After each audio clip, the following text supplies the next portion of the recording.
Hello जी sir, हम लोगों ने कल के लेक्चर्स में हम लोगों ने रियल नंबर सबसे पहले हम लोगों ने पढ़ा था रेशनल और irrational numbers.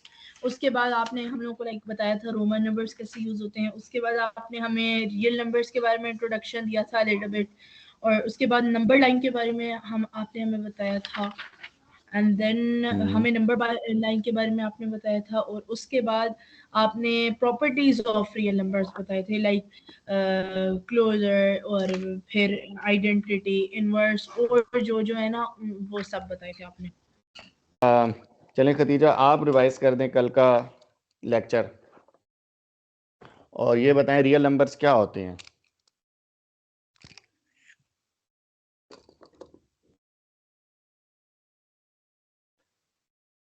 Khadija. Sir real numbers वो होते हैं जिनमें रैशनल और इरेशनल नंबर्स दोनों होते हैं, और कल हमने डिस्कस किया था इंट्रोडक्शन रियल नंबर्स की, उनके सेट रेशनल नंबर्स में और इरेशनल नंबर्स में, और नंबर लाइन डिस्कस की थी। ठीक है, नहीं नंबर लाइन हमने, हाँ ठीक है, नंबर लाइन का एक जस्ट इंट्रो लिया था। ओके, तो अच्छा, एक चीज़ ये है कि जो रियल नंबर्स हैं वो set of rational and irrational numbers हैं, यानी कि दोनों नंबर्स को मिला के आते हैं। ठीक है, अच्छा एक और चीज़ इसमें शायद अभी तक नहीं आई, लेकिन रियल नंबर का ही जो ऑपोजिट है वो क्या होता है, वो होता है कॉम्प्लेक्स नंबर। तो कॉम्प्लेक्स नंबर किस तरह बनता है? Complex number basically imaginary number और रियल नंबर के मिलने से आपके पास जो नंबर बनता है वो कॉम्प्लेक्स नंबर कहलाता है। आई थिंक अभी इसमें नहीं है, लेकिन ये आगे आपने डेफिनेटली पढ़ेंगे। और चल जब कम्प्लेक्स नंबर आएगा तभी हम देखेंगे। कम्प्लेक्स नंबर में जो इमेजिनरी पार्ट होता है उसके साथ आप स्मॉल आई लिखते हैं और उसको आयोटा पढ़ते हैं, जो कि अंडर द रूट -1 के इक्वल होता है। ठीक है, और अब क्या टाइम हो गया है? 5 मिनट गुजर चुके हैं, अभी तक हमें कुछ बच्चों ने ज्वाइन नहीं किया। अच्छा, उसके बाद हमने जो मेन चीज़ थी वो थी प्रॉपर्टीज़ ऑफ रियल नंबर्स। ठीक है, प्रॉपर्टीज़ ऑफ रियल नंबर्स को आप इस तरह भी याद कर सकते हैं कि CCAII या फिर CCAI स्क्वायर, ये एक क्या कहते हैं इसको, देसी टोटका समझ लें इसको, फार्मूला बना के याद रखने के लिए। तो CCAI स्क्वायर से क्या बनता है? क्लोजर, कम्यूटेटिव, एसोसिएटिव और आइडेंटिटी इनवर्स। एक मिनट, मुझे फातिमा की तरफ से मैसेज आ रहा है।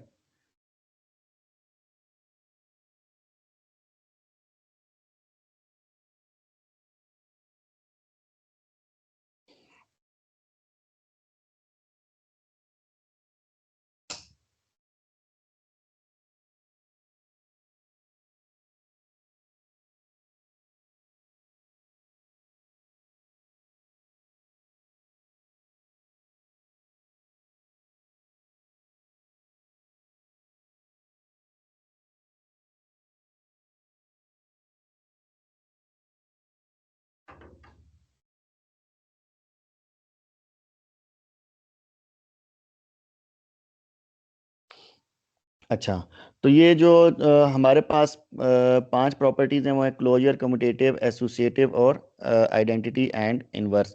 इसके बारे में आप पढ़ चुके हैं। विद रिस्पेक्ट टू एडिशन क्या है और विद रिस्पेक्ट टू मल्टीप्लिकेशन क्या है। एक जो इसमें आगे की फैक्ट में भी ये बात लिखी हुई है और ये बहुत अहम और समझने वाली है, और इसी से आपको बहुत सारे यानी कि जब अगर इस तरह का क्वेश्चन आता है तो उसकी आपको पहचान होगी। तो वो ये है कि ज़ीरो जो है वो आपके पास हर नंबर में एडिटिव आइडेंटिटी होगा, क्योंकि ज़ीरो किसी भी नंबर में ऐड करने से आपके पास उसकी जो अपनी पहचान है, जो अपनी वैल्यू, वो तब्दील नहीं होती, इसलिए उसको एडिटिव आइडेंटिटी कहते हैं।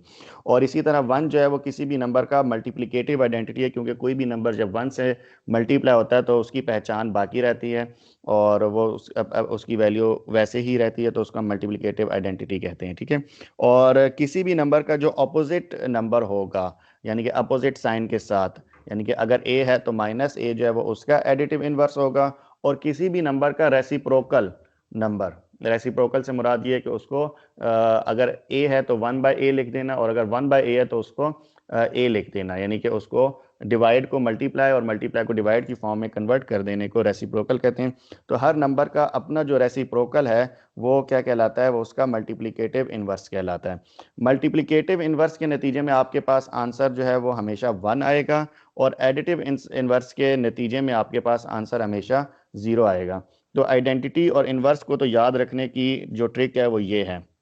कम्यूटेटिव में क्या है कि आपके पास सिर्फ जो है वो दो टर्म्स का एडिशन या मल्टीप्लिकेशन है, और उनकी सिर्फ प्लेस बदलती है। पहले नंबर वाला दूसरे नंबर की जगह पे, और या दूसरी टर्म जो वो पहली टर्म की जगह पे जब आप उसको लिख दें लेफ्ट हैंड साइड और राइट हैंड साइड पे, तो ये आपके पास कम्यूटेटिव प्रॉपर्टी बनती है। और एसोसिएटिव प्रॉपर्टी में क्या होता है कि आपके पास 3 टर्म्स इन्वॉल्व होती हैं, और उसमें क्या है कि आपके पास सिर्फ ब्रैकेट शिफ्ट होती है। ठीक है, तो जब आपके पास 3 टर्म्स हो ए बी सी, और उनके दरमियान फ़र्क सिर्फ ये हो कि ब्रैकेट्स का फ़र्क हो, पहले 2 टर्म्स के ऊपर, फर्स्ट 2 टर्म्स के ऊपर ब्रैकेट हो, और राइट हैंड साइड पे जो है वो आपके पास लास्ट 2 टर्म्स के ऊपर ब्रैकेट हो, तो इस तरह की जो फॉर्म बनेगी वो एसोसिएटिव कहलाएगी with respect to addition and multiplication both. ठीक है, और कल एंड में हमने देखा था distributive property of multiplication over addition. अच्छा फातिमा, आपने भी हमें ज्वाइन कर लिया, अभी हम कल का ही रिवाइज कर रहे थे, और अब हमारा लेक्चर स्टार्ट हो रहा है बाकायदा जहाँ से हमने छोड़ा था, distributive property of multiplication over addition से। तो डिस्ट्रीब्यूटिव प्रॉपर्टी क्या होती है कि ये आपके पास ऐसी प्रॉपर्टी है जिसके अंदर बोथ ऑपरेशंस इन्वॉल्व होते हैं, एडिशन भी और मल्टीप्लिकेशन भी। ठीक है, और इसलिए आप अगर आपके पास इसमें भी क्या होगा कि 3 टर्म्स इन्वॉल्व होंगी ए बी सी, और इसमें से एक टर्म जो है वो बाकी 2 टर्म्स के साथ मल्टीप्लाई हो रही होगी। तो जिस तरह ये आपके पास ब्लू बॉक्स के अंदर लिखा हुआ है ए इंटू, ब्रैकेट को हम इंटू भी पढ़ते हैं, ठीक है, बी प्लस सी, तो अब ए जो है वो अंदर दोनों के साथ मल्टीप्लाई होगा, ए बी प्लस ए सी। अब यहाँ जो प्रोडक्ट यानी कि जो आपके पास मल्टीप्लाई करने के बाद जो रिजल्ट आ रहा है उसमें देख लें, या इधर भी आप ब्रैकेट के अंदर देख लें, अगर प्लस का साइन है तो ये आप कहेंगे distributive property of multiplication over addition, और अगर इधर साइन माइनस का होता है दरमियान में, तो आप इसको क्या कहते हैं, distributive property of multiplication over subtraction. वैसे हम इसके अंदर ऑपरेशन तो एडिशन का ही लिखते हैं, लेकिन आपके पास कहना मैं ये चाह रहा हूँ कि यहाँ साइन प्लस का भी हो सकता है और माइनस की भी हो सकता है, और उसके मुताबिक आपने ऑपरेशन करना होगा। और इसी से रेलिवेंट जो उन्होंने 2 एग्जांपल्स दी हैं, उन्होंने कहा कि अगर आपके पास दो जो वैल्यूज़ हैं ए बी और सी, सॉरी इन तीनों की जो वैल्यूज़ हैं वो उसने आपको बताइए, ए इक्वल्स टू 5 है, B equals to 6 and C equals to 9। तो उसने कहा कि आपने डिस्ट्रीब्यूटिव प्रॉपर्टी को जो है वो अप्लाई करना है और लेफ्ट हैंड साइड को राइट हैंड साइड के इक्वल पुट करना है। फॉर एग्जांपल पेपर में आपके पास क्वेश्चन इस तरह भी आ सकता है कि जस्ट वो आपको ए बी सी की वैल्यू दे दें, और जहाँ इसने ये लिखा है कि ये इधर देन वेरीफाई दैट की जगह पे अगर वो आपको डायरेक्ट ये लिख दे, then verify distributive property of multiplication over addition for real numbers, तो आपको याद रहना चाहिए कि जो ये इसका जो फार्मूला बनता है या इसकी जो स्टेटमेंट बनती है, बेसिकली फार्मूला तो नहीं, ये स्टेटमेंट है distributive property of multiplication over addition की या ओवर सब्ट्रैक्शन का वो लफ्ज़ इस्तेमाल करें, तो आपने जो है वो इस तरह से इस स्टेटमेंट को लिखना होगा। ठीक है, इस जो लाइन में बार बार पढ़ रहा हूँ, distributive property of multiplication over addition, उसकी जो स्टेटमेंट है वो इस तरह से बनती है जिस तरह आपने De Morgan law I think 8th class में पढ़ रखा होगा। ठीक है, तो ये इसी तरह से आपने इसको लिखेंगे तो आपको याद हो जाएगा। और ये आगे उसकी एग्जांपल है, ये भी एक नज़र आप देख लें, इसमें अगर कोई क्वेश्चन है तो पूछें। और इसी तरह इसके साथ आपके पास एग्जांपल नंबर 2 है।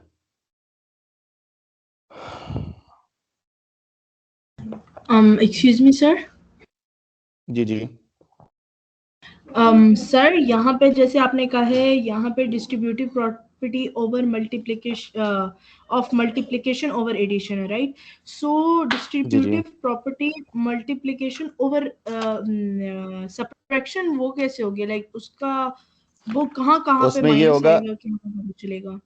वो बिल्कुल ऐसे ही होगा। ब्रैकेट, ये जो फर्स्ट ब्रैकेट है आपके पास, ये जो फर्स्ट ब्रैकेट है आपके पास, या ये जहाँ पे आपके पास मतलब लेफ्ट हैंड साइड पे जो बी प्लस सी आपके पास लिखा हुआ है, मैं इसको थोड़ा सा इधर करता हूँ। ठीक है, ये जो आपके पास a इंटू बी प्लस सी है, तो ये आपके पास हो जाएगा b माइनस सी। जब आप इसको मल्टीप्लाई करेंगे तो आपके पास ये बन जाएगा, मैं इसको करके दिखा देता हूँ इधर। अगर आपके पास इस तरह से होगा a इंटू बी माइनस सी, ठीक है।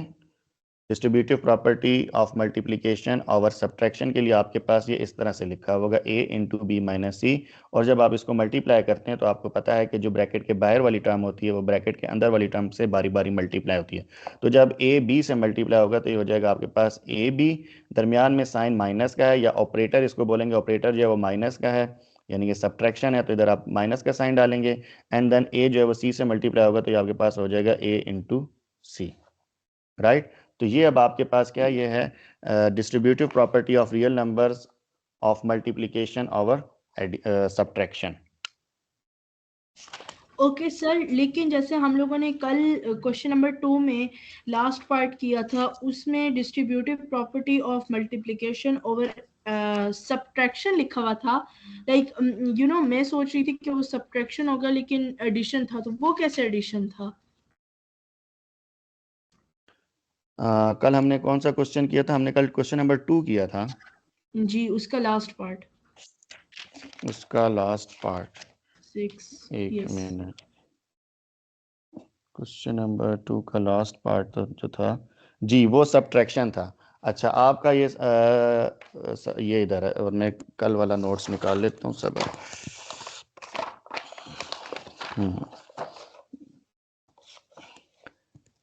जी, इसको हमने ये है डिस्ट्रीब्यूटिव प्रॉपर्टी ऑफ मल्टीप्लिकेशन और सब्ट्रैक्शन है, ठीक है। मैंने भी एडिशन ही यहाँ पे लिखा हुआ है क्योंकि हमने इधर लफ्ज़ एडिशन का पढ़ा था ना, तो इस वजह से। लेकिन आज जो है, क्योंकि अभी ये बात भी आ गई, अब मैंने भी आपको बताया है कि जो आपके पास आपने देखना क्या होगा कि दरमियान में ऑपरेटर कौन सा इस्तेमाल हुआ है। देखें इधर जो आपके पास ब्रैकेट के अंदर जो ऑपरेटर इस्तेमाल हुआ है, आपने उसको देखते हुए फैसला सब्ट्रैक्शन है या एडिशन है। यहाँ पे जो ब्रैकेट के अंदर है वो क्या है, 2 माइनस वाई। तो अब ये देखें, जो आपके पास -3 है ये बेसिकली a बन जाता है, ये जो 2 है ये आपके पास b बन जाता है, और जो y है आपके पास c बन जाता है, ठीक है। यानी कि ये आपके पास इस तरह बन जाता है a इंटू ब्रैकेट के अंदर यानी कि b माइनस सी। तो फिर उसके बाद जब आप मल्टीप्लाई करते हैं तो वो इक्वल हो जाएगा आपके पास ए बी माइनस ए सी। अब आपको ये लग रहा होगा कि सर अंदर आंसर तो ये आ रहा है -6 + 3y। अब यहाँ तो ऑपरेटर चेंज हो गया। ऑपरेटर बेसिकली चेंज हुआ है वो साइन के मल्टीप्लाई होने से हुआ, यानी कि यहाँ पे ये जो अलजेब्रिक रूल है वो अप्लाई हुआ है कि साइन माइनस जब माइनस से मल्टीप्लाई होता है तो वो प्लस हो जाता है, ठीक है। तो लेकिन जो इसके ऊपर जो मेन जो ऑपरेटर था जिसका जो फंक्शन अप्लाई हुआ है वो क्या था, वो माइनस का था, जो ये ब्रैकेट हमें बता रही है, ठीक है। इस वजह से हम इसको लिख रहे हैं distributive okay property of multiplication और सब्ट्रैक्शन, ओके ठीक है। Sir, okay, thank you sir. Okay, अच्छा, तो उम्मीद करता हूँ अभी ये वाला तो आपको कंसेप्ट क्लियर हो गया होगा, डिस्ट्रीब्यूटिव प्रॉपर्टी ऑफ एडिशन का भी और सब्ट्रैक्शन का भी, ठीक है। मेन इसमें हमेशा याद रखिएगा कि जो स्टेटमेंट है, स्टेटमेंट या फार्मूला, जिस तरह फैक्टराइजेशन के चैप्टर्स में आप पढ़ेंगे, फार्मूला वो कहलाते हैं ए स्क्वायर माइनस बी स्क्वायर, और बाकी जो ए प्लस बी होल स्क्वायर के फार्मूले। तो इसी तरह ये आपके पास कह लें कि डिस्ट्रीब्यूटिव प्रॉपर्टी का फार्मूला है, जिसको आपको एज इट इज़ जहन नशीन करना होगा, और जब आप ये क्वेश्चंस करते जाएंगे तो ये आपको याद हो जाएगा, मतलब मेमोराइज हो जाएगा, ठीक है। और इस दौरान आपने एग्जांपल 1 देख ली है, इसमें तो डेफिनेटली कोई जो है वो प्रॉब्लम नहीं होना चाहिए। अगर किसी का कोई क्वेश्चन है तो वो इसके हवाले से तो पूछ ले, अदरवाइज हम नेक्स्ट चलते हैं।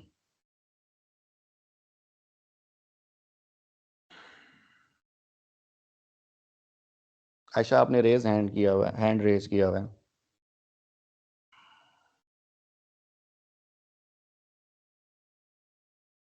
अच्छा, कोई क्वेश्चन नहीं है, ठीक है।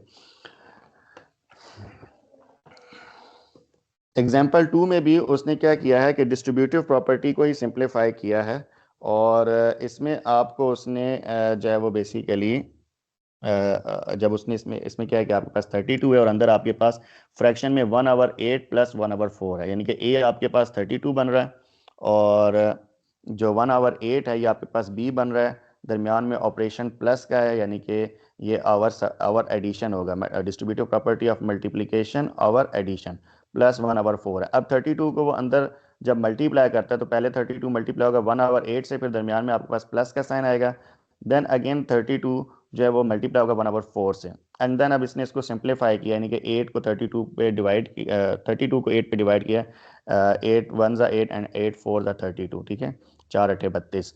तो ये इस तरह से कटिंग हुई है, 4 1 से मल्टीप्लाई होकर आपके पास 4 आ गया, और इसी तरह आपके पास प्लस का साइन था तो वो प्लस का ऑपरेटर एज इट इज़ नीचे आया, एंड देन 32 जो है वो मल्टीप्लाई हो गया जब 1/4 से, तो 4 1 ज़ा 4 एंड 4 8 ज़ा 32।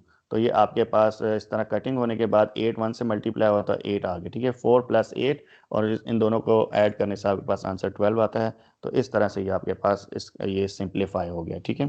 यहाँ पे उसने वर्ड इस्तेमाल किया था सिंप्लीफाई। अब आज एक और मज़े की बात सुने, ये गौर से सुनने और समझने वाली बात है, ठीक है। अक्सर जिस तरह मैंने कल आपको बताया था ना कि अहम काम क्या होता है, क्वेश्चन को समझना।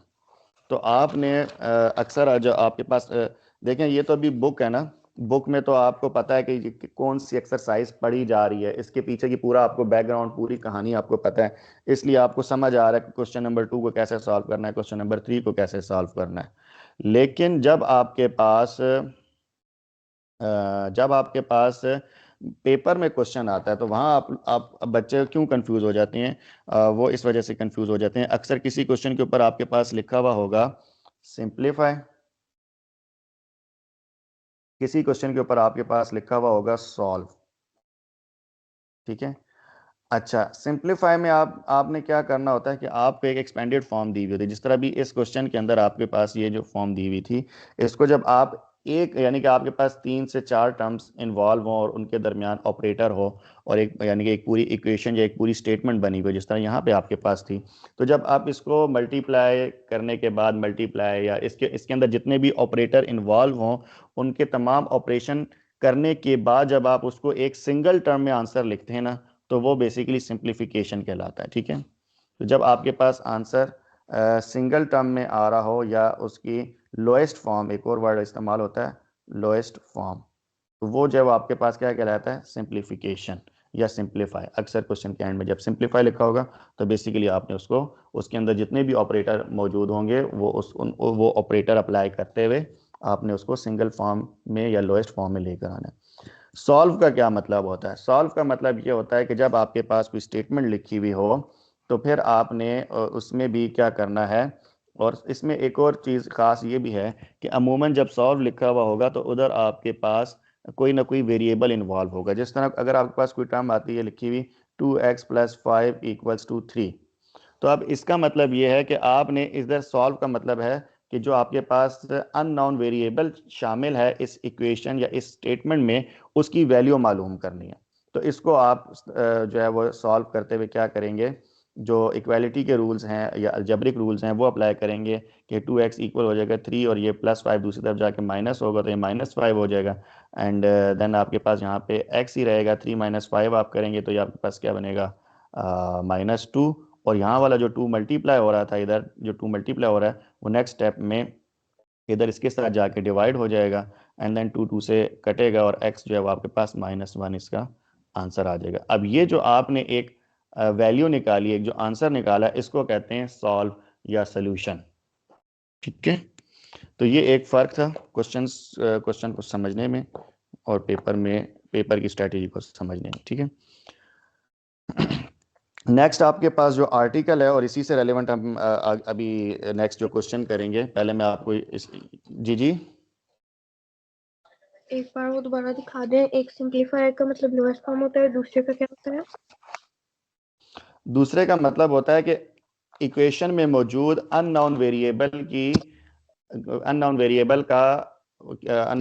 की वैल्यू मालूम करना, उसका आंसर निकालना, ओके सर। ठीक है।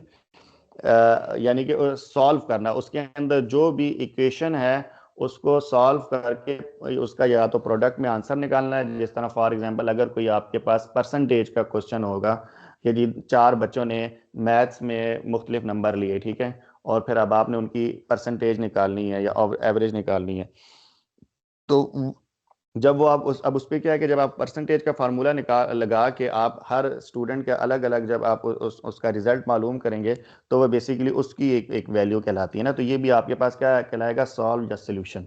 लेकिन जब जिस तरह आपके पास यहाँ पे उन्होंने इसको सिंप्लीफाई का बोला और एक आपको स्टेटमेंट दे दी, डिस्ट्रीब्यूटिव प्रॉपर्टी आपको दे दी, तो जब आपने इसको लोएस्ट फॉर्म में लेकर आए तो ये आपके पास क्या कहलाएगा, सिंप्लीफिकेशन कहलाएगा। इसी तरह अभी आगे जब आप फैक्टराइजेशन के चैप्टर्स करेंगे जहाँ पे फार्मूले इन्वॉल्व होते हैं, इससे पिछले 8th क्लास में भी आपने डेफिनेटली पढ़े होंगे, ए प्लस बी होल स्क्वायर के, इसी तरह ए प्लस बी होल क्यूब के, और बाकी जितने भी फार्मूले आपने पढ़े हैं। तो एक उसकी होती है एक्सपेंडेड फॉर्म। फॉर एग्जांपल सिर्फ समझाने के लिए अगर मैं आपको ये लिख के दूँ तो ये ए स्क्वायर माइनस बी स्क्वायर, ये आपके पास क्या कहलाएगी, सिंप्लीफाइड फॉर्म। ठीक है, क्योंकि जब आप देखें इसको आप लोएस्ट फॉर्म में लिख रहे हैं ना, इस वजह से। लेकिन जब आप इसको फैला के लिखते हैं, यानी कि ये आपके पास फार्मूले को जब आप ओपन करेंगे तो क्या बनेगा, ए प्लस बी इंटू ए माइनस बी, तो ये कहलाती है एक्सपेंडेड फॉर्म, या इसको हम कहते हैं एक्सपेंड। आपने देखा होगा बहुत सारे क्वेश्चंस के अंदर एक और वर्ड अक्सर सवाल में इस्तेमाल किया होता है, या लिखा होगा सिंप्लीफाई या लिखा होगा एक्सपेंड, और एक और वर्ड इस्तेमाल होता है एवेलुएट। एवेलुएट का मतलब यही होता है उर्दू में जांचना, मालूम करना। तो एवेल्युएट जो है वो बेसिकली ज़्यादा करीब है किसके, ये जो सॉल्व वाला आप तरीका अपनाते हैं, जिस तरह आप एवेलुएट करना, एवेलुएट से मुराद ये जिस तरह अक्सर ये शायद क्लासेस में भी होता है ना कि इस बच्चों को एवेलुएट करेंगे, यानी कि ये जो आपके पेपर होते हैं वो बेसिकली आपको एवेलुएट किया जा रहा है, आपको जांचा जा रहा होता है। ठीक है, तो जो आपके पास क्या कहते हैं इसको, बिजनेस मैथ जब जहाँ इन्वॉल्व होता है, यानी कि वही अगेन बात आ गई जिसमें परसेंटेज और रेशो इन्वॉल्व होती है, तो वो एवेलुएट, उसके लिए लफ्ज़ इस्तेमाल होता है एवेलुएट। ठीक है, तो ये इस तरह से था। जिस तरह इंग्लिश में मतलब एक ही होता है लेकिन वो उसकी टोन बताता है ना कि आप जिस अथॉरिटेटिव लैंग्वेज है, इंक्वायरिंग लैंग्वेज है, और जिस तरह उसमें सॉफ्ट टोन और इस तरह मुख्तलिफ चीज़ें, तो ये वही अगेन बात की मैथ की लैंग्वेज है और इसमें इस तरह से होता है। ठीक है,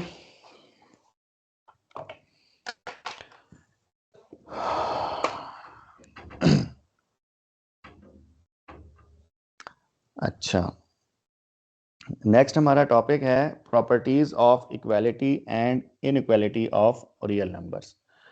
अच्छा जी, यहाँ पर अब आपके पास दो लफ्ज़ इस्तेमाल हुए, इक्वालिटी और इनइक्वालिटी। तो यहाँ हम इसको थोड़ा सा देखते चलेंगे कि आपके पास क्या होता है कि तीन सिंबल्स होते हैं, जिस तरह ये यहाँ पर उसने टेबल के अंदर बयान किया है। अच्छा, ये उसने पहले में आपको बताया कि A is less than B, और दूसरे में उसने कहा इक्वल टू बी। हम अच्छा डायरेक्ट चलते हैं इस बात पे कि देखें, इक्वल का साइन तो हमें पता है, ए इक्वल्स टू बी, और इसको हम कहते हैं इक्वालिटी। ठीक है, इसके अलावा जो हमारे पास मज़ीद जो हमारे पास दो सिंबल जो होते हैं, वो एक आपके पास इस तरह होता है और एक आपके पास इस तरह होता है। बेसिकली दोनों सेम ही सिंबल है, सिर्फ उनका रुख बदलना है। ठीक है, मैं इसको कहता होता हूँ कि आप इसको समझ लें कि जैसे एक कोकोमो है। ठीक है, या बेशक आप इसको किसी परिंदे की चोंच समझ लें। तो हम इसको कहते हैं कि जब ये जो कोकोमो कह लें या किसी भी बर्ड की जो चोंच है, जहाँ जिस तरफ ओपन होगी तो उसका मतलब होता है ग्रेटर, ग्रेटर साइड, ग्रेटर या लार्जर। ठीक है, और जिस तरफ ये क्या कहते हैं क्लोज माउथ होगा, इसकी नोच चोंच जो है वो क्लोज्ड है, वो आपके पास साइड क्या कहलाती है, लेस देन, लेस देन या स्मॉलर। ठीक है, लेस या स्मॉलर। ठीक है, अब चाहे आप इस तरह से पढ़ें कि 5 इज ग्रेटर देन 3, या आप इसको इस तरह पढ़ें 3 इज लेस देन 5, तो दोनों बातों का मतलब एक ही है। ठीक है, हमेशा जिस तरफ आपके पास बड़ी वैल्यू होगी, ग्रेटर वैल्यू होगी, तो उस साइड पे आपके पास इस सिंबल का जो माउथ है वो ओपन होगा। ठीक है, और जिस साइड पे इसका माउथ क्लोज होगा वो आपके पास हमेशा स्मॉलर वैल्यू होगी। अब अगर आप अगेन इस टेबल को देखें तो आपको इसमें यही बात समझ में आएगी। ठीक है,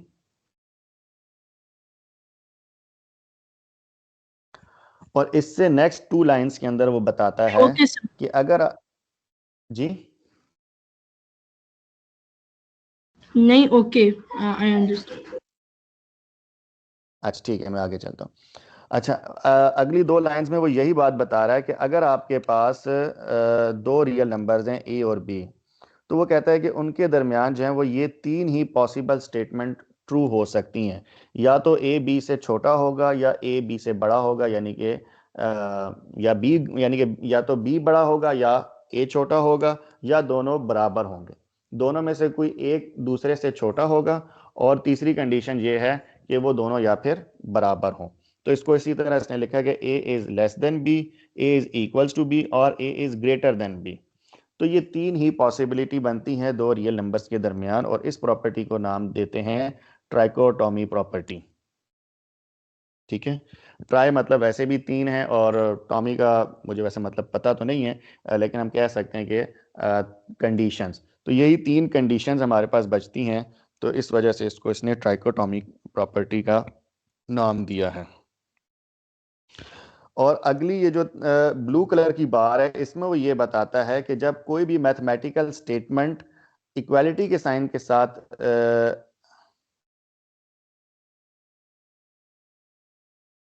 अच्छा, जब उसके अंदर इक्वल का साइन इस्तेमाल किया जाए तो उसको हम इक्वालिटी कहते हैं। ठीक है, और जब उसमें ग्रेटर देन और लेस देन का सिंबल इस्तेमाल किया जाए तो हम उस स्टेटमेंट को स्टेटमेंट ऑफ कहते हैं।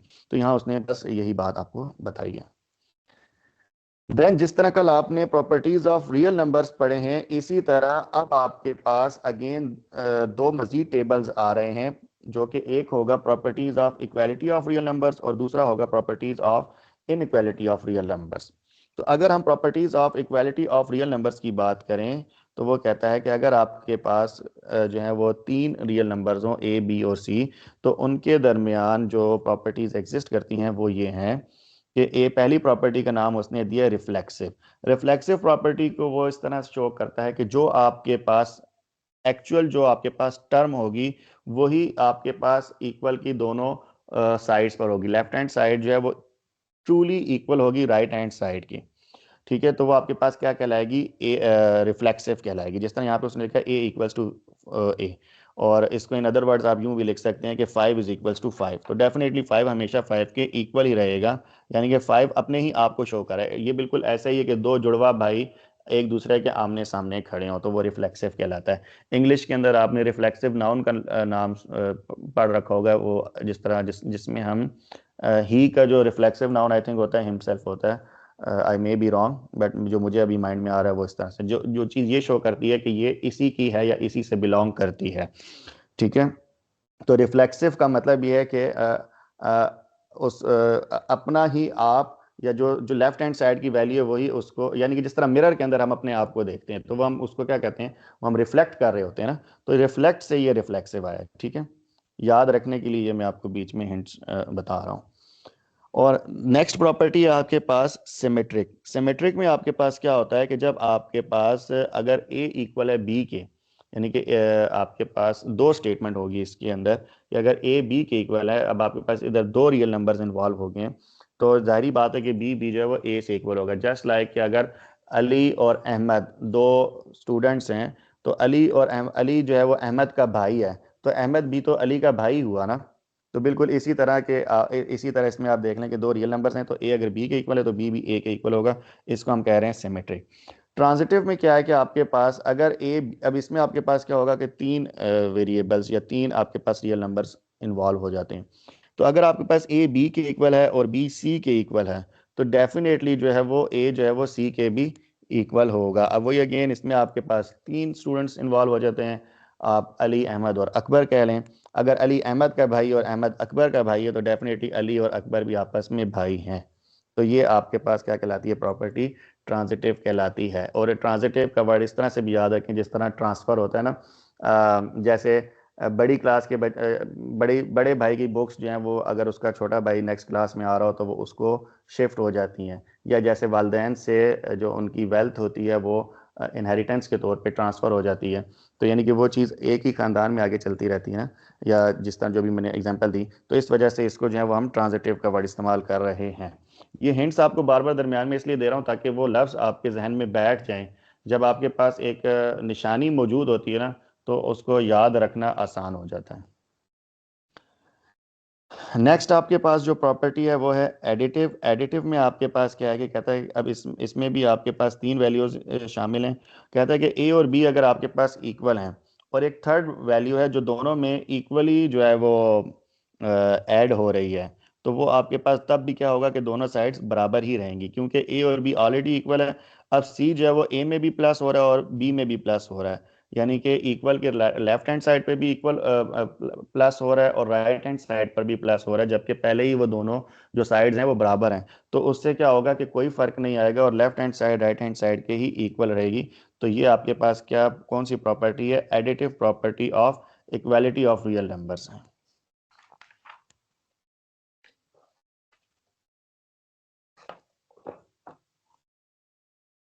अच्छा, जिस तरह एडिटिव है इसी तरह आपके पास नेक्स्ट जो प्रॉपर्टी है वो है मल्टीप्लिकेटिव। मल्टीप्लिकेटिव में कहता है कि अगर आपके सेम बिल्कुल इसी तरह कि जहाँ दोनों साइड्स पर वो सी जो थर्ड वैल्यू है वो ऐड हो रही थी, तो यहाँ मल्टीप्लिकेटिव में क्या होगा कि वो दोनों वो जो वैल्यू है वो दोनों तरफ मल्टीप्लाई होगी। जिस तरह if A is equals to B then A C equals to B C, क्योंकि सी जो है वो दोनों में कॉमन है तो ए सी और बी सी जो है वो आपस में इक्वल होंगे। और इसको इन अदर वर्ड उसने जो है वो जगह तब्दील करके लिखा है, यानी कि आप इसको C A equals to C B भी लिख सकते हैं। तो ये आपके पास मल्टीप्लिकेटिव प्रॉपर्टी है। नेक्स्ट आपके पास है cancellation with respect to addition. अब ये बेसिकली जो अभी आपने ऊपर एडिटिव प्रॉपर्टी पढ़ी, ये उसी का या रिवर्स कह लें या इनवर्स कह लें, उसी का एक तरह से इनवर्स है। कि इसमें वो ये कहता है कि अगेन अगर आप जो पहले आपने प्रॉपर्टी पढ़ी थी उसी को जब आप जहाँ पे एडिटिव लिखी हुई है इसी को अगर आप रिवर्स करके लिखें, यानी कि जो आपने उसने पहले लिखा if A equals to B then A plus C equals to B plus C. अब अगर आप पहली जो स्टेटमेंट थी ए इक्वल्स टू बी को, if A equals to B को आप उठा के आगे ले जाएं और जो देन के बाद लिखा हुआ उसको पहले ले आएं, तो ये आपके पास बन जाती है cancellation with respect to addition. यानी कि वो कहता है कि अगर ए प्लस सी इक्वल है बी प्लस सी के, तो इससे क्या साबित होगा, क्योंकि सी तो दोनों में कॉमन है, तो अगर जिस तरह हम इक्वेशन को भी सॉल्व करते हैं तो सी दोनों तरफ अगर प्लस में मौजूद है या सी को लेफ्ट हैंड साइड से आप राइट हैंड साइड पर लेकर जाएंगे, साइन अपोजिट होगा तो ये कट हो जाएंगे ना। तो कटिंग होने के बाद आपके पास पीछे जो बच जाता है वो क्या बचता है? ए इक्वल्स टू बी बच जाता है। तो इस वजह से इसको इस प्रॉपर्टी का नाम क्या है? Cancellation with respect to addition. और अगेन इसी तरह इसी से रेलिवेंट मल्टीप्लिकेशन है, जिस तरह से आप ऊपर आपने पढ़ा है मल्टीप्लिकेटिव प्रॉपर्टी, तो उसमें आपने पहले ए इक्वल्स टू बी था और आपने उसको मल्टीप्लाई जब किया सी के साथ तो ए सी इक्वल है बी सी था। तो यहाँ पे वो कहता है कि अगर आपके पास ए सी इक्वल हो बी सी के, तो जब इसमें से आप इक्वल के दोनों तरफ अगर आपके पास एक सेम नंबर या same value same variable multiply हो रहा हो तो वो कट होता है, क्योंकि जब ये सीधा दूसरी तरफ जाएगा तो डिवाइड में जाएगा और वो ऊपर नीचे कटिंग हो जाएगी एंड देन आपके पास जो बचेगा वो क्या होगा? ए इक्वल्स टू बी। तो ये इस वजह से आपके पास क्या कहलाता है? Cancellation with respect to multiplication. ठीक है, यहां तक किसी का कोई सवाल है तो पूछें।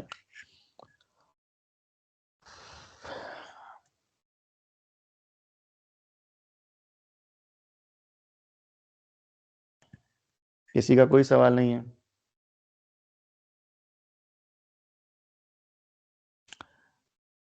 दाऊद बहुत खामोशी आज, क्या वजह है?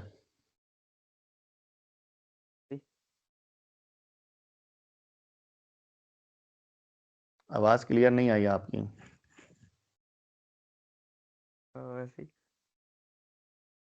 अच्छा, आप लोग मौजूद भी हैं या बस क्लास ऑन करके कहीं आगे पीछे गायब हुए हुए हैं? नो सर, कोई क्वेश्चन नहीं है। अच्छा चलें ठीक है, बस फिर कह दिया करें सर ओके है या क्लियर है बीच में थोड़ा, ताकि इन्वॉल्व रहेंगे ना तो फिर जो है वो मुझे भी इनकरेजमेंट मिलती रहेगी। और अच्छा, नेक्स्ट टॉपिक है, नेक्स्ट आपके पास है प्रॉपर्टीज ऑफ इनइक्वालिटी। जिस तरह आपने इक्वालिटी की पढ़ी है इसी तरह आपके पास जो है वो इनइक्वालिटी की प्रॉपर्टीज आएंगी। इक्वालिटी वाले में पहली प्रॉपर्टी आपके पास रिफ्लेक्सिव थी, ठीक है, और इसमें आपके पास जो पहली प्रॉपर्टी है वो ट्राइकोटॉमी है। जिस तरह अभी आप पहले पढ़ चुके हैं कि जाहिर बात अगर आपके पास तीन रियल नंबर्स होंगे तो उसमें तीन ही कंडीशंस पॉसिबल हैं, either A is greater than B और A is equals to B और A is less than B. ठीक है। जिस तरह वो बताता है कि if 2 is less than 3, then या तो 2 जो है वो 3 के जिस तरह 2 is not equal to 3 and 2 is not greater than 3।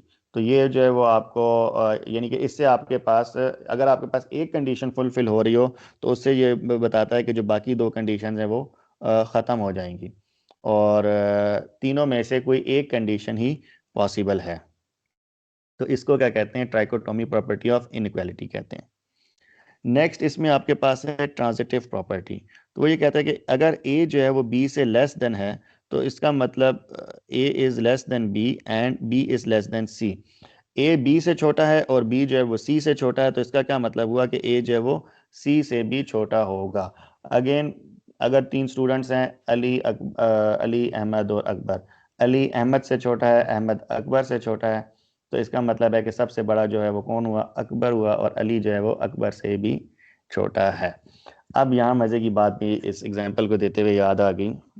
आप भी सोच रहे होंगे कि ये सर किस तरह की एग्जाम्पल्स दे रहे हैं। और अब ये जो अभी ख़ास तौर पर जब एग्जाम्पल दिए ना, इसको कहते हैं एनालिटिकल रीजनिंग।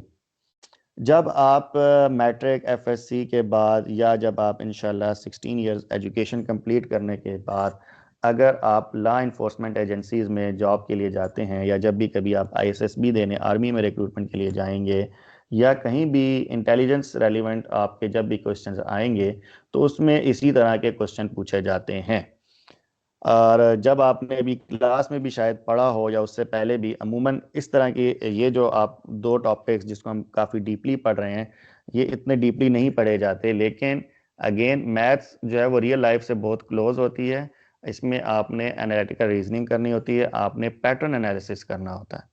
आप ये सारा जो मैथ होता है वो बेसिकली रियल लाइफ से बहुत क्लोज होता है।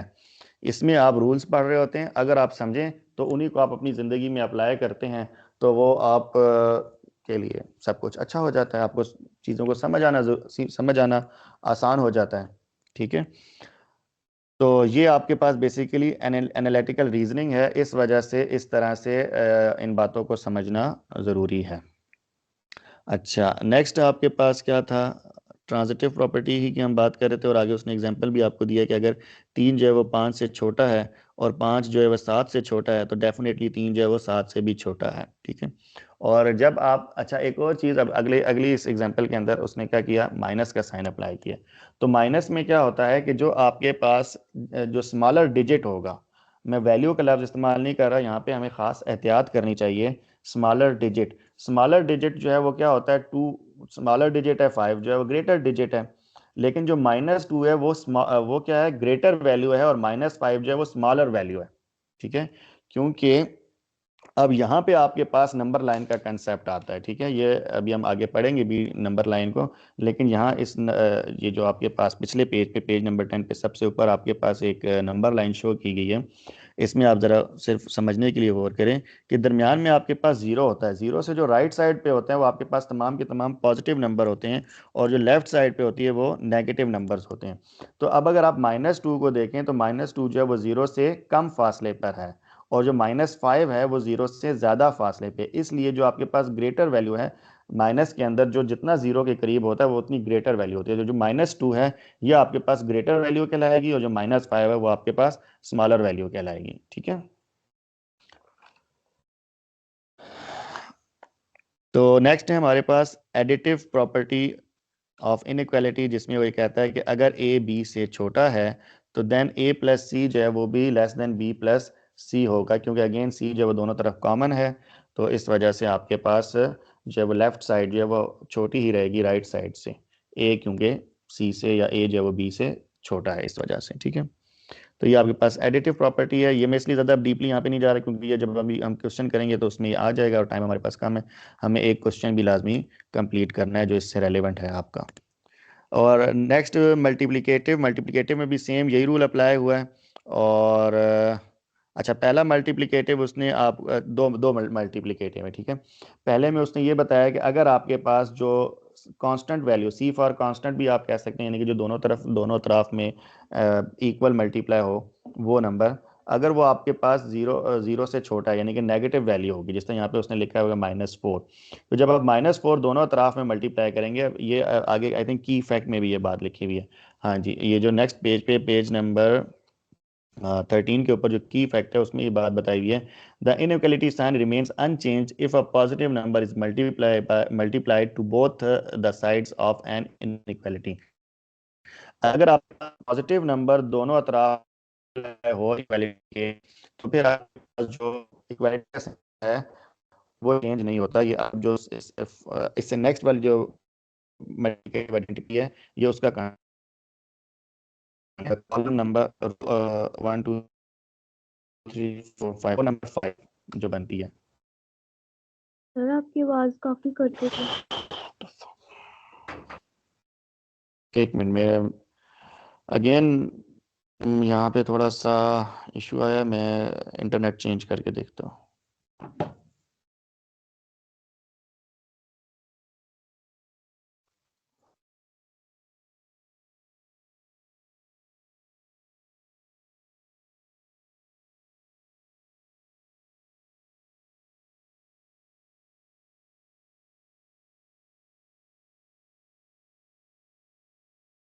अब इंशाल्लाह ठीक हो गया होगा। ठीक है, मैंने इंटरनेट चेंज किया, उम्मीद है बेहतरी आ जाएगी। अच्छा, बात कर रहा था मैं की फैक्ट की। की फैक्ट में ये जो आपके पास 4 और 5 रो है इस टेबल की, तो मल्टीप्लिकेटिव वाले में, उसके लिए आपको ये की फैक्ट याद रखना है। अगर ये की फैक्ट आपको याद हो जाता है तो ये आप सारा समझ लेंगे। इसमें ये कहता है कि अगर आपके पास पॉजिटिव नंबर इनइक्वालिटी के लेफ्ट हैंड साइड और राइट हैंड साइड दोनों तरफ में अगर वो मल्टीप्लाई होगा, तो आपके पास जो इनइक्वालिटी का साइन है वो चेंज नहीं होगा। ठीक है, और अगर आपके पास नेगेटिव नंबर, सेकंड जो की फैक्ट है उसमें वो ये बताता है कि अगर आपके पास नेगेटिव नंबर इक्वालिटी के दोनों अतराफ में मल्टीप्लाई होता है, तो क्या होगा कि जो आपके पास साइन ऑफ इनइक्वालिटी है वो रिवर्स हो जाएगा। क्योंकि जो अभी मैंने ऊपर आपको बताई बात कि जो -2 है वो ग्रेटर वैल्यू है -5 की निस्बत। ठीक है, तो इसी तरह जब आप इनकी एग्जाम्पल देखते हैं तो वहाँ से भी ये बात आपको क्लियर हो जाएगी। -4 जब मल्टीप्लाई हो रहा है, आपके पास 3 इज़ ग्रेटर देन 2 है, लेकिन जब आप -4 से मल्टीप्लाई करते हैं तो 3 -4 से मल्टीप्लाई होगा तो -12 आ जाएगा, और दूसरी तरफ राइट साइड पे जो -8 आएगा। तो अब -12 जो है वो क्या है, आपके पास स्मॉलर वैल्यू होगी देन -8 के। डिजिट ग्रेटर है लेकिन वैल्यू स्मॉलर है। ठीक है, इसका इम्पैक्ट कह लें या इसका असर जो है वो बेसिकली कम हो जाता है।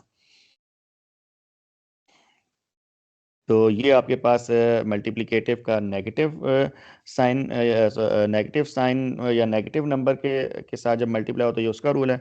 और अगर आपके पास पॉजिटिव होगा तो उसमें जब वो किसी किस्म का चेंज नहीं आएगा। जब 5, जिस तरह यहाँ पर उसने लिखा कि लेट्स से कि उसने जो नंबर सी लिया है वो 3 है, और 5 जब ग्रेटर देन 2 है, तो जब 3 को 5 से और 2 से मल्टीप्लाई करेगा तो 3 5 ज़ा 15 और 3 2 ज़ा 6, तो 15 इज़ ऑलवेज ग्रेटर देन 6।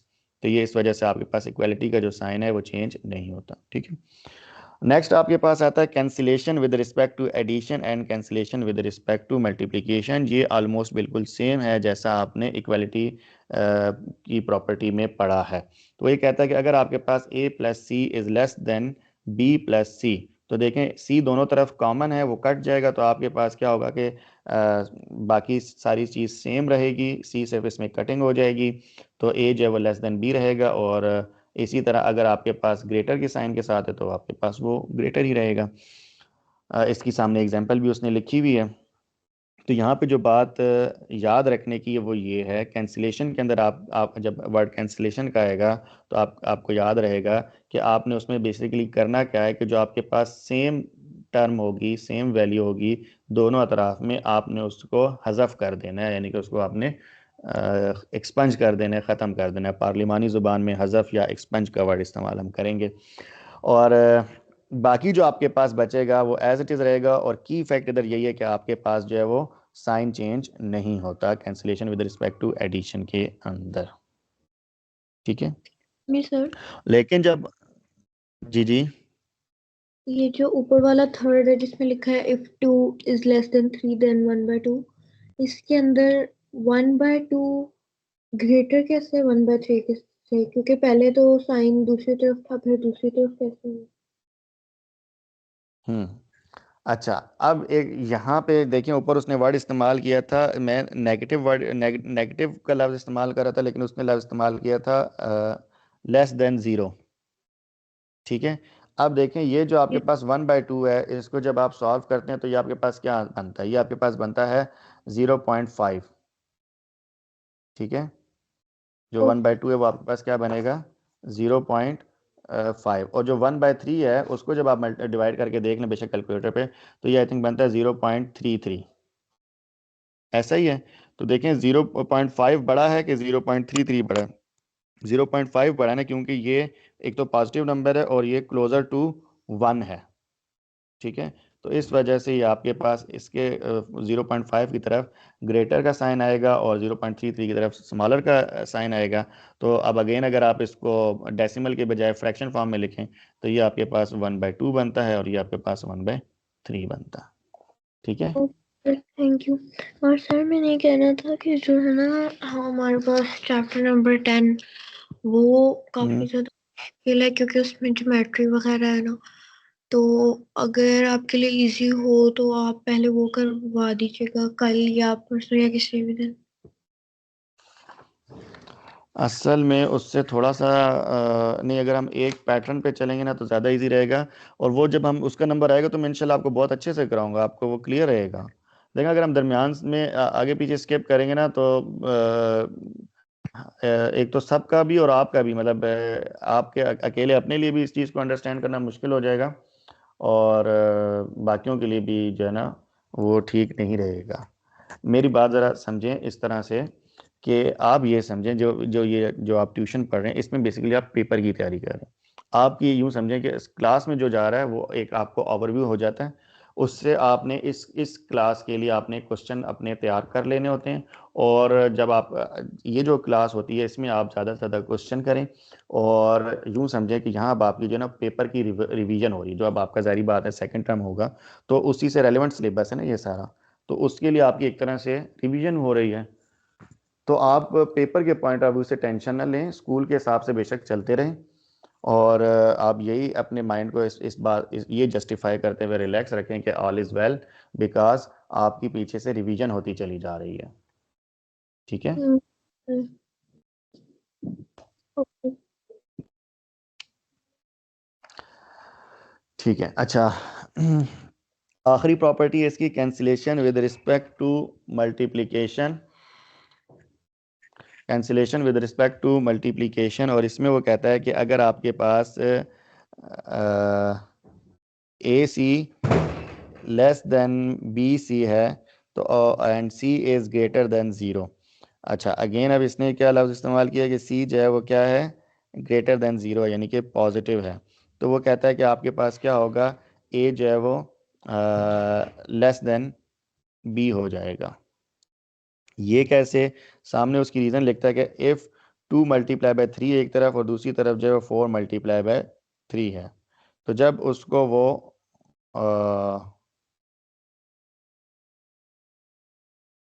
लेकिन ये एग्जाम्पल में तो इसने अपोजिट लिखा हुआ है, जो इसने पहली बात यहाँ पे लिखी है।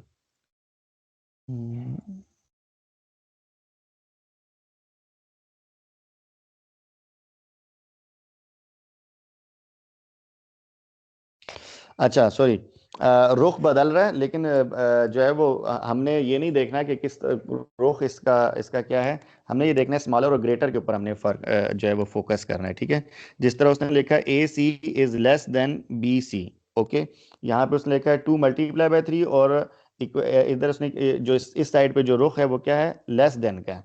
ठीक है, कि लेस देन 4 मल्टीप्लाई बाय 3। अब देखें डेफिनेटली जब 3 से कट हो जाता है तो आपके पास पीछे क्या बचता है 2 एंड 4, तो 2 जो है वो स्मॉलर है और 4 बड़ा जो है वो लार्जर वैल्यू है। इसी वजह से इसने यहाँ पे जो इनइक्वालिटी का साइन इस्तेमाल किया है वो क्या है 2 की तरफ स्मॉलर और 4 की तरफ ग्रेटर, तो इस वजह से यहाँ पे उसने लिखा है देन 2 इज लेस देन 4। ठीक है, सिमिलरली उसने अगले में आपको कहा है कि अगर जब आपके पास सी जो है वो लेस देन ज़ीरो होगा, यानी कि नेगेटिव नंबर होगा, तो फिर आपके पास क्या होगा कि इसका साइन चेंज होगा, कि अगर वो ए C less than B C है तो अब आपके पास क्या है कि -3 इधर 2 से मल्टीप्लाई हो रहा है एंड देन -3 4 से मल्टीप्लाई हो रहा है। जब -3 2 से मल्टीप्लाई होता है तो आपके पास जो है वो -6 आएगा, और -3 को 4 से मल्टीप्लाई करेंगे तो आपके पास -12 आएगा। तो -6 जो है वो ग्रेटर है -12 से। लेकिन जब -3 आप कैंसिल कर देते हैं तो -3 दोनों तरफ जब आपके पास कटिंग हो जाती है तो अब आपके पास ये सिर्फ पॉजिटिव में बचता है, यानी कि 2 इज ग्रेटर देन 4। तो अब आप यहाँ पे जब इसने 2 इज ग्रेटर देन 4 लिखा तो ये अब आपके पास क्या हो गया, रॉन्ग हो गया। तो अब आप इसको ठीक करने के लिए क्या करेंगे, इक्वलिटी साइन का रुख बदल देंगे। तो जो आपके पास इनइक्वलिटी सिंबल है इसको आप जब ठीक करके लिखेंगे तो ये आपके पास बन जाएगा 2 इज लेस देन 4। ठीक है। तो अगेन जिस तरह आपने की फैक्ट जी साइड पे कर दें थोड़ा सा कैमरा को। सॉरी, अगेन बताता हूँ। मैं ये कह रहा था कि जब आपके पास नेगेटिव वैल्यू के साथ जब आप इसको मल्टीप्लाई करेंगे, जिस तरह -3 दोनों तरफ मल्टीप्लाई हो रहा था, तो देखें -3 2 से मल्टीप्लाई होता है तो -6 आंसर आता है, जो कि ग्रेटर वैल्यू है, स्मॉलर डिजिट है। लेकिन -3 4 से जब मल्टीप्लाई होता है तो -12 आंसर आएगा, जो कि ग्रेटर डिजिट बट जो है वो आपके पास स्मॉलर वैल्यू है। ठीक है। तो इस वजह से अब आप लेकिन जब आप इसमें से -3 को ख़त्म कर देते हैं तो सिर्फ ये पीछे क्या बचेगा, पॉजिटिव रह जाएगा, यानी कि पॉजिटिव नंबर रह जाएंगे 2 और 4। लेकिन अब ये लिखा हुआ क्या बन रहा है, 2 इज़ ग्रेटर देन 4, जो कि रॉन्ग है। तो अब आप इसको ठीक करने के लिए क्या करेंगे, इनइक्वलिटी सिंबल का जो रुख है, जो इसकी सिमत है, जो इसका साइड है, वो चेंज करेंगे। तो आप इसको 2 ग्रेटर देन 4 यानी कि इस सिंबल का माउथ ओपन की बजाय इसका जो है वो माउथ शट करेंगे टुवर्ड्स 2। तो ये आप इसको फिर इस तरह से लिखेंगे 2 इज लेस देन 4। ठीक है।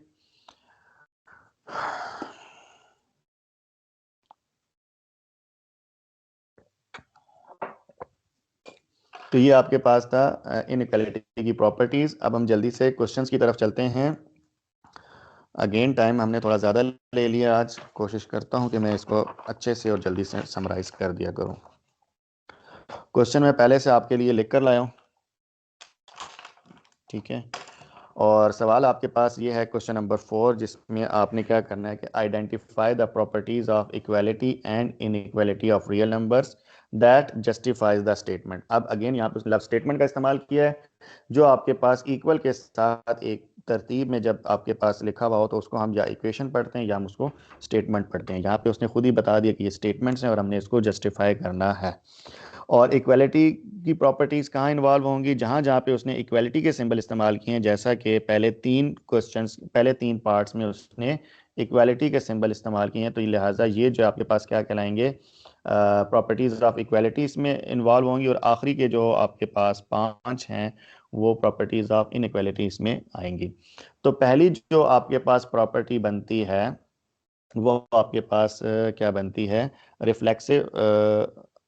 रिफ्लेक्सिव प्रॉपर्टी बनती है। ठीक है। अब सबसे पहली बात तो ये कि इसको आपने देखना है कि इसमें इक्वालिटी में देखना है।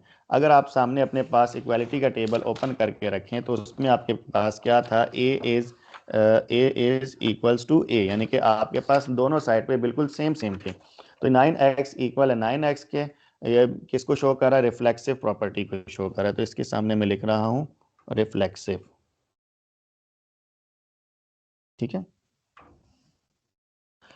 नेक्स्ट आपके पास कहता है कि इफ x प्लस टू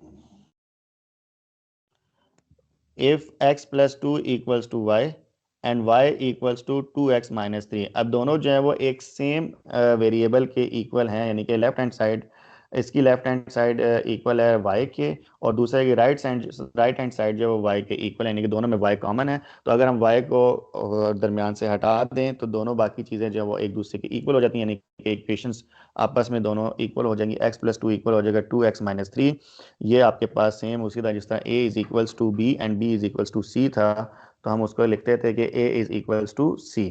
उस कॉन्सेप्ट के तहत ये आपके पास आ रहा है। तो ये आपके पास कौन सी प्रॉपर्टी कहलाती थी, ये आपके पास प्रॉपर्टी कहलाती थी जी ट्रांजिटिव। ठीक है। जो आपने इसके अंदर थर्ड प्रॉपर्टी पढ़ी है ट्रांजिटिव वाली। ठीक है। तो ये आपके पास इसमें आएगा, आपके पास आंसर बनता है ट्रांजिटिव। नेक्स्ट इसके थर्ड पार्ट में कहता है कि if 2x plus 3 equals to y, then y equals to 2x plus 3. अच्छा, अब इसमें क्या किया उसने, पहले क्वेश्चन की तरह ही है, लेकिन फ़र्क क्या है, पहले वाले में बिल्कुल as it is left hand side right hand side के इक्वल थी, लेकिन इसमें उसने क्या किया कि लेफ्ट हैंड साइड को इक्वल रखा है राइट हैंड साइड के, और देन उसने बाद में जगह इनकी बदल दी हैं कि राइट हैंड साइड को इक्वल रखा है लेफ्ट हैंड साइड के। और इसमें वो वाली लॉजिक आती है कि जिसमें मैंने ये कहा था कि अगर अली अहमद का भाई है तो अहमद भी अली का भाई हुआ। ठीक है, तो ये आपके पास क्या कहलाएगी, इसमें आपके पास जो सेकंड आपने पढ़ी है सिमेट्रिक वाली, तो यहाँ आपके पास जो आंसर आता है वो इसका सिमेट्रिक आता है। If A is equals to B then B is also equals to ए।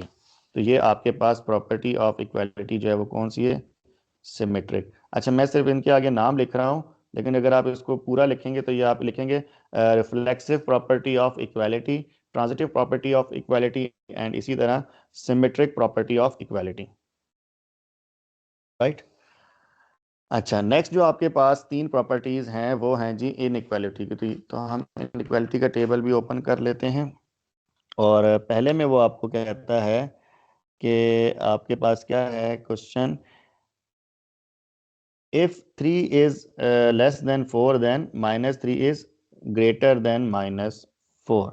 जी बिल्कुल, डेफिनेटली। तो इसको आप क्या कहेंगे, जब ये आपने मल्टीप्लिकेटिव वाले के अंदर पढ़ रखा है कि जब आपके पास साइन जो है वो यानी कि कोई भी जो वैल्यू है वो नेगेटिव नंबर से नेगेटिव वैल्यू से मल्टीप्लाई हो जाए, तो जो एक इक्वालिटी का साइन होता है या सिंबल होता है वो चेंज हो जाता है।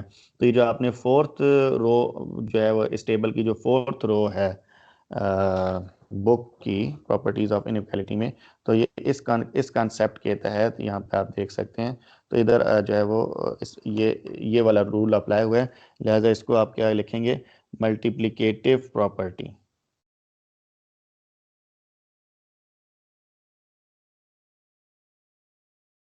Multiplicative property of inequality.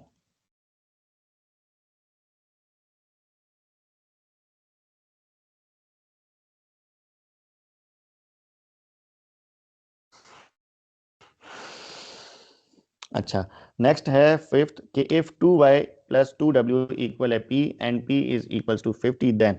अच्छा जी, अगेन उसने सेम जिस तरह आपके पास था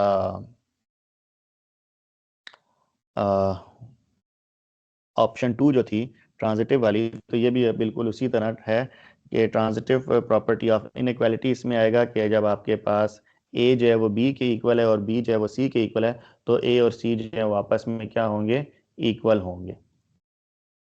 ठीक है, तो इसलिए अब आप क्या लिखेंगे, इसको फिफ्थ को आप लिखेंगे ट्रांजिटिव प्रॉपर्टी ऑफ इनइक्वालिटी। इसको हम लिखेंगे इनइक्वालिटी के साथ आप लिखें ट्रांजिटिव इनइक्वालिटी में इधर लिख रहा हूँ। ठीक है, और जो ऊपर वाला था सेकंड में जो आपने ट्रांजिटिव लिखा है उसके साथ आप लिख लें इक्वालिटी, क्योंकि वो उसमें सिंबल इक्वालिटी का इस्तेमाल हो रहा है। ठीक है, नेक्स्ट आपके पास जो सिक्स्थ है उसमें आपको ये क्या कह रहा है, वो ये कह रहा है कि if x plus 4 greater than y plus 4 then x is also greater than y। Definitely अब आपने क्या किया कि 4 दोनों में से सब्ट्रैक्ट कर दिया, खत्म कर दिया, यानी कि कैंसिल कर दिया। तो जब आपके पास 4 दोनों तरफ से कैंसिल हो गया, तो ये आपके पास कौन सी प्रॉपर्टी इन्वॉल्व हो रही है, कैंसिलेशन की। लेकिन कैंसिलेशन की कौन सी प्रॉपर्टी होगी, दरमियान में अब आपको ऑपरेटर बता रहा है कि ये प्लस हो रहे हैं, लिहाजा cancellation with respect to addition आप लिखेंगे। ठीक है, तो यहाँ अब आप लिख दें cancellation with respect to addition. Seventh है if 2 is less than 5 and 5 is less than 9 then 2 is also less than 9। Again ये आपके पास जो है वो ट्रांजिटिव ही है कि अगर आपके पास a जो है वो b से छोटा है और b c से छोटा है, तो a जो है वो c से भी छोटा होगा। तो ये आपके पास क्या कहलाएगी, ट्रांजिटिव प्रॉपर्टी ऑफ इनइक्वालिटी कहलाएगी।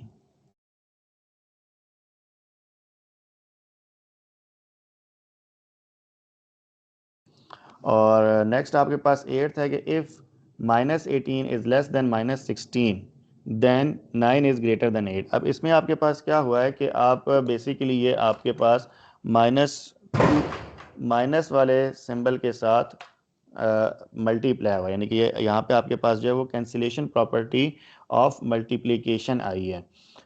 लाइक अब अगर ये जो आपके पास -18 है और -16 दोनों तरफ, अगर आप इन दोनों साइडों को डिवाइडेड बाय, पेंसिल कहाँ चली गई, डिवाइडेड बाय -2 अगर आप कर दें, चले मैं इधर इसको कर देता हूँ, -18 और -16, अगर आप इस सारे को डिवाइडेड बाय -2 कर दें लेफ्ट हैंड साइड भी और राइट हैंड साइड पे भी, तो क्या होगा, सबसे पहले तो माइनस माइनस से कट कर दें, माइनस माइनस से ख़त्म हो गया।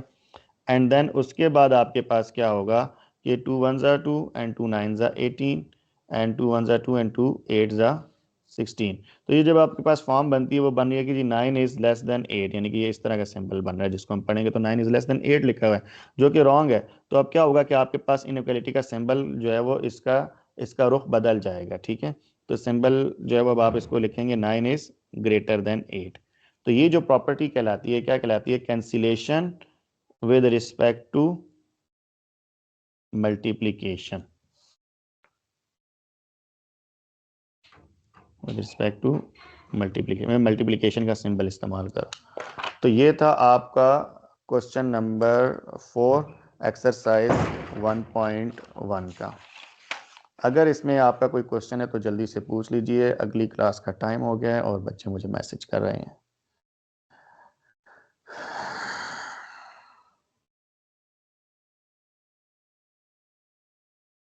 No sir. कोई क्वेश्चन नहीं है किसी का भी? नो सर, कोई क्वेश्चन नहीं है। ओके, चलें ठीक है, फिर हम यहाँ पे इस क्लास को ख़त्म करते हैं और इंशाल्लाह ये मैं भी आपको सेंड भी कर देता हूँ। और मेरी कोशिश थी कि आज हम नंबर लाइन भी कर लेते, बट थोड़ा ज़्यादा टाइम लग गया, तो इंशाल्लाह कल उसको करके हम इस एक्सरसाइज को वाइंड अप करेंगे और अगली एक्सरसाइज का भी हम कंसेप्ट ले लेंगे, ठीक है। ओके, फिर अब अपना ख्याल रखें, टेक केयर, अल्लाह हाफिज़। अल्लाह हाफिज़। ओके, अल्लाह हाफिज़।